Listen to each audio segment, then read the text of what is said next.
How long ago did our species leave Africa, and how does the fact that we interbred with other species like Neanderthals once leaving help us understand this story?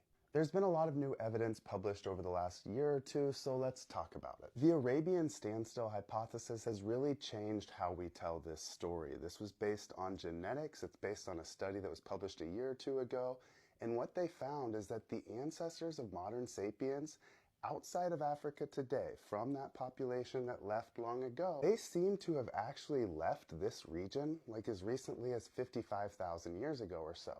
However, they seem to have been in this region by well over 100,000 years ago. So we call this time period right in here the Arabian standstill. The genetic evidence does suggest that quite a bit of evolution was happening during this time as modern humans populations were adapting to this different environment. Stuff like skin tone, stuff like how we store our fatty tissue to help us deal with colder temperatures. But that's not the whole story. This other commenter said we left Africa far earlier than that, around 200,000 years ago.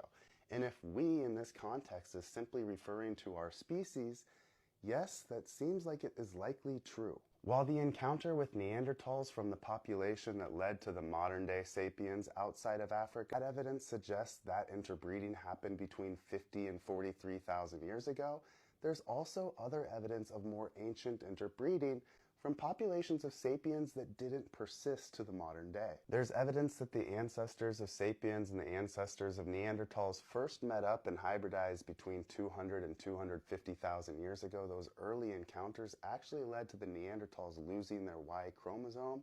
It was replaced by ours. And there's also evidence that a second wave of interbreeding happened between 105 and 120,000 years ago. But again, it didn't last in the populations of sapiens we still see today. And if we go back to that Arabian standstill hypothesis, it kind of makes sense. It suggests that early on, sapiens and Neanderthals, at least a group of them met up, but then, again, the sapiens that had left Africa, they didn't persist to the modern day. They didn't leave a legacy on our modern sapiens.